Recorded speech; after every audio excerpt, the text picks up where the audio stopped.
Guys, I hope that you guys are doing amazing wherever you are in the world. My name is Shikha and I welcome you to my channel. I welcome you to all my videos. I hope that you guys enjoy them, but more than that, I hope that you guys are able to use them to become the best version of your INFJ self, yeah? In this video, I want to speak to you guys about a question that this 15-year-old INFJ, Melika from Turkey, messaged me about, and I thought, first of all, I was so grateful that I am able to reach such young INFJs so they can learn more about themselves and become that best version of themselves faster and love themselves and accept themselves faster and get to that stage where they don't hate themselves or they're not confused by themselves or they're not, hating themselves for being different or being misunderstood. And so I was so grateful that, she's listening and watching and understanding. And she asked me this specific question that was really interesting. So I thought I wanted to share it with you guys. And she basically asked me, what is the difference between a less mature INFJ and a more mature INFJ? So older, younger, however you want to look at it. But basically an INFJ who's just starting out, who's just discovering themselves, who's just learning about themselves, who's discovering who they are and what they are, versus someone who already knows who they are and who've learned about themselves, who know a little bit more about where they're coming from, how they do things, how they react to things, and have lived a little bit more of that life experience, that life in general, right? And so doesn't necessarily have to do with age, doesn't necessarily have to do with maturity, really. It just has to do with, I think, life experience or just being with yourself and spending time with yourself and learning about yourself, right? In my head, when I started thinking about this question, because I thought it was a really good question, the main thing I thought was, I think the main difference between me, because I just compare myself to when I was younger to right now, because I see a big difference between the two aspects of myself. I know that the main difference between me right now and my younger self is that I hated my younger self. I hated myself. I hated everything about me. I wanted to be different. I didn't want to be an INFJ. I didn't want to be who I was. I didn't like any part of me. I wanted to be that extroverted self that everyone would love. I wanted to be different. I wanted to be actually the same as everyone else. I didn't like being who I was, which is completely weird and quirky and out there, right? And so the main difference right now, obviously, is that I love myself, and not in a way where I'm like bragging or prideful or in that manner. I just like myself more now because I've seen myself. I've kind of understood myself. I see where I'm coming from. I see all my weird quirks, and I understand they're not really just quirks. They're not there just randomly, but they're actually advantageous in certain ways. They actually help me in certain manners where if I was a different person, it might not have. And so I love myself more and I accept myself more as I am, not wanting to change myself, not wanting to become some different person, not wanting to become an extrovert, not wanting to become this, that. I mean, I have moments, obviously, where I'm like, oh God, why am I doing things the way I do? But mostly, 99% of the time, I live in a state of self-love and self-acceptance. And I think that's one of the main differences between me when I was in the past, when I was younger, less mature, hated myself, didn't want to be who I was, and now where I kind of use every part of me, all the different parts, where there might be parts that other people might think, oh, this is a really bad part of you, you should really change that. I still love that part of me, whatever those parts might be, the slimy parts, the dark parts, the bad parts, the mean parts, the unkind parts. I love all of them because they make me who I am as I am here right now. And even the weird, quirky things that I do on a daily basis, laughing to myself out loud, talking to the trees, moving around, ignoring people, bumping into things because I don't realize that I'm a physical being, forgetting to eat, forgetting to sleep, working way too hard, burning myself out, giving too much empathy out, having too much empathy for people, feeling all these emotions that are not my own, all those things, those things that used to really irk me, and I used to hate all those things about myself in the past because I didn't know how to deal with them. I also used to think that it was a weakness of mine. My empathy, I thought was a weakness, which is not. It's one of my strengths. I just think my introvertedness is a weakness. It's not. It's, again, one of my strengths. Otherwise, I wouldn't be able to do these videos. I wouldn't be able to write all these books, blah, blah, blah, blah, blah, right? And so as time goes on, as you, as an INFJ, become older, wiser, more experienced, but more than that, you learn more about yourself, your quirks, how do you deal with the world, what are you, how do you like to talk to people, where do you like to talk to people, how do you like to recharge, blah, blah, blah. You're going to learn more and more and more about yourself as a human being and as an INFJ, and you're going to realize that all those quirks, all those things that you hated about yourself, And I've realized that as well. All those things that I hate about myself are things that are actually my gems, my good points, the things that are the best things about me, the best parts of me, right? Are those things I used to hate about myself. The reason I am the person I am right now is because of those weird quirks. Those things that I thought were terrible are the things that make me unique and beautiful and the person I am right now. And so little by little, as time goes on, I am learning to love myself. I'm learning to become more myself and not hate myself for being truly myself, right?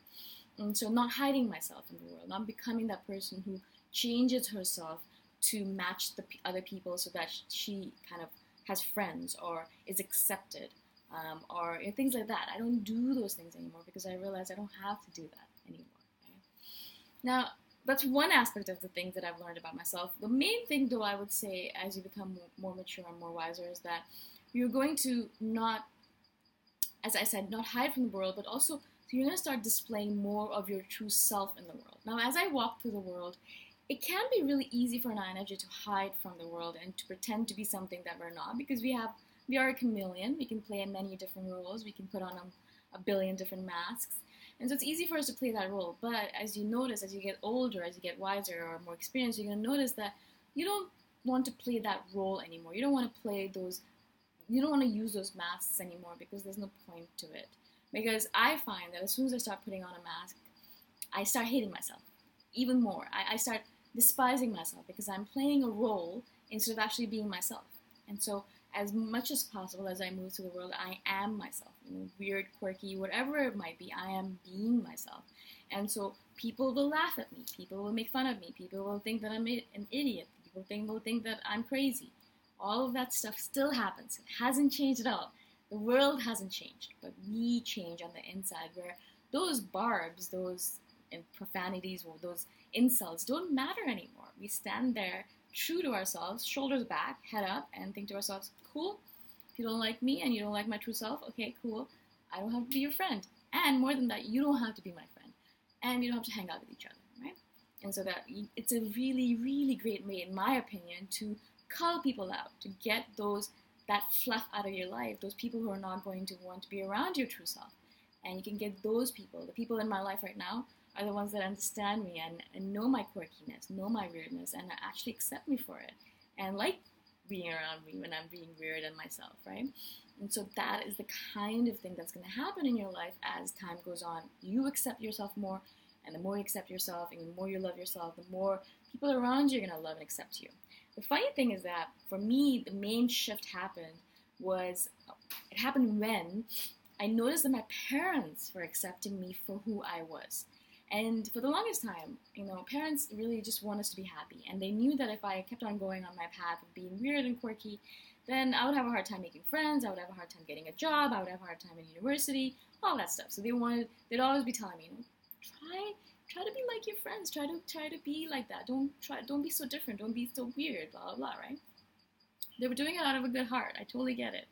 But it made me hate myself because I was thinking to myself, well, why can't I be myself? Why do I have to always change myself? Like why is my true self so terrible that I always have to put a mask over it? Right? It made me hate myself.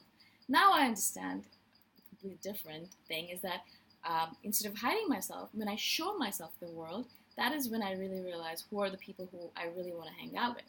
And when my parents switched from telling me, you should change, to loving me for the weird, quirky person that I am right now, and realizing and accepting it, I instantly had that switch where I realized this is the point where I wanted to get to, where the people in my life, all the different people, all the people that I love, actually see me for who I am and accept me for who I am. And more than that, because of that, I'm able to accept myself and see me and accept myself and be myself more so, right? So I don't have to hide myself when I go back home and I'm with my parents. I don't have to pretend to be someone else. I don't have to pretend to be this or that. They know who I am now. They know because I've been showing them over time, this is the person I am. If you don't like it, I'm sorry, but this is the person I am. If you don't like it, this is the person I am. So eventually, over time, they have accepted it. And now there is no back and forth yet. They don't say anymore, maybe you should try to be something. No, they don't say that anymore. They like the way I am, and they're constantly not praising me, but lauding me or giving me accolades for being myself, right? and they're like, we learn from you, which is really interesting. And so that switch really happened, and that switch really showed me that I've changed from the person that I was in the past, that younger, more immature, not experienced INFJ, to the person I am right now. Now, of course, the journey continues on, and I'm only 34, so and I might have a long time till my death. So the journey is going to continue on, and I'm going to learn more about myself. I'm going to become more experienced. I'm going to learn more about how I deal with the world, and as time goes on, I'm going to get to that. I'm going to level up more and more, so graduate, if you want to call it, to a different level, to a different class, over and over and over again, right? Because it's a never-ending process, this learning life process, right? It's never going to end.